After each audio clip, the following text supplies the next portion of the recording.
السلام عليكم، شخباركم اخوتي؟ نتمنىكم تكونوا بخير وعلى خير.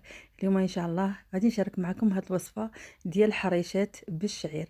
صراحه ما عرفتش واش غتعجبكم هاد الوصفه ولا لا، بحكم انني القناه ديالي ما بقاتش ما بقاش كيشوفوها الناس بزاف، ولات يعني راجعه للور. فسنقول انا من الوصفات ديالي ربما ما كيعجبوش الناس تقريبا، لهذا هاد الوصفه هي تنتمنى، ما عرفتش واش غتعجبكم ولا ما تعجبكمش. المهم انا شاركت معكم هاد الحريشات اللي هما بالشعير، ديال الشعير يعني البلبوله، كيجيو مفيدين لينا للصحه، ونقدروا نوجدوهم يبقاو لينا في الثلاجه مده طويله. الا بغينا نفطروا بهم هكا في الصباح، ضروري الاخوات حاولوا تدخلوا هاد النوعيه ديال المخبوزات هادو، ولا هاد الطحين هذا اللي تيكون صحي. راه كيفيدنا شويه، كيخلي عندنا واحد الطاقه للمده ديال النهار ديالنا. يعني راه كنا عارفين الشعير اشنو الفوائد ديالو. شاركت معكم واحد الطريقه سهله وناجحه، كنتمنى يعجبكم. نبداو على بركه الله في المقادير. هنا غادي نحتاجو 4 الكيسان ديال البلبوله متوسطه، يعني متوسطه ماشي رقيقه وماشي غليظه.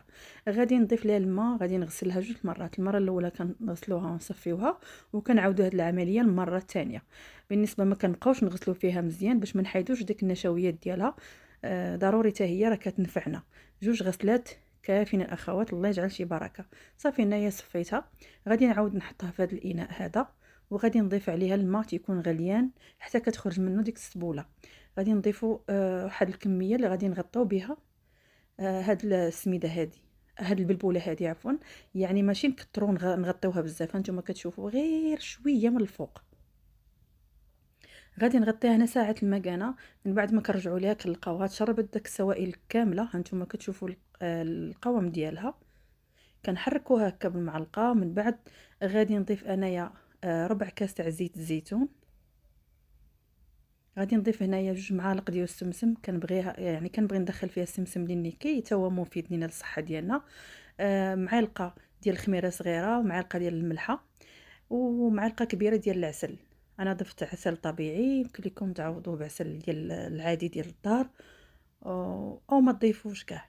المهم غير حسابي انا كنبغي شويه يعني هاد الايامات الاخوات ما نكذبش عليكم شويه عيانه، ف كنحاول نعاون راسي. فكما قلت لكم كنحاول نعاون صحتي شويه بهاد النوعيه ديال هاد الخبيزات هادو اللي ديال الشعير.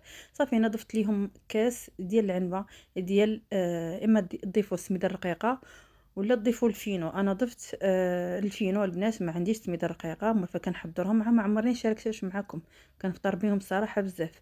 صافي كنخلطوا داك الكاس ديال الفينو، وكنعاودوا نخليو يعني كنخلطوها بيدينا، نغطيوها لواحد 40 دقيقه فقط. كنلقاوها ان ضعف الحجم ديالها واختمرت. صافي كنخلطوها، كنجيبو هنا نفس البلبوله اللي خلطنا بها هاد الحريشات هادو. راه حنا كان نفندو فيها، كنهزو واحد الكويره هكا، واحد الكميه. فكيبقى على حسابيت نتوما واش بغيتهم صغار متوسطين، انا ضفتهم متوسطين. صافي كنحاولوا هكا نجمعوا كنضيفوا شويه الماء في يدينا، واحد زليفه كنحطوا فيها الماء عادي، وكنسردو يدينا وكنهزو واحد الكميه. كنفندوها في السميده، عفوا انا راه بقيت على السميده يعني البلبوله، على هذا الشكل هذا. واحد شويه ما تكتروش، غير واحد دهنه خفيفه، رشه خفيفه. وكتحطوا في مقيله ولا خباز ولا مقله ثقيله على هذا الشكل هذا. كتكون هاد القطعه راها باينه، ما عندكمش تضيفوا غير ديك الغطايه ديال نوتيلا، ولا ضيفوا غطايه ديال لاباشكيري. راه اي حاجه كتصدق يعني مع هاد الكريسات هادو، ماشي ضروري يكون عندكم هاد الطابع. صافي هنا كما تشوفوا عمرت المقله ديالي. غادي نحطها على النار اللي كتكون متوسطه. صافي هنا ملي كنشوفوا ان بدات كتنشف من الفوق، كنعاودوا نقلبوا على هذا الشكل هذا. هذوك الوسطانيين مع طابو بالزربه، اللي في الجناب ما طابوش يعني بقاو شويه، يعني كنحاول انني نعطيهم لون واحد كامل ونحمرهم.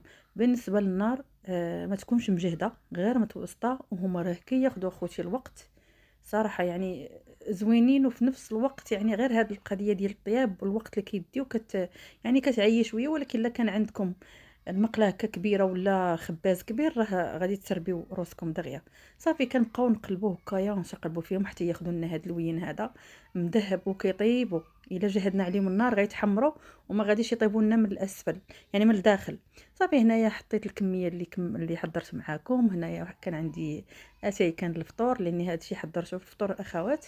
فطرت بهم صراحه وقلت نشاركها معاكم. صافي غنقسم معاكم وحده ما كتفرتت من حتى شي حاجه، ما كتجيش معجنه، طايبه مزيان.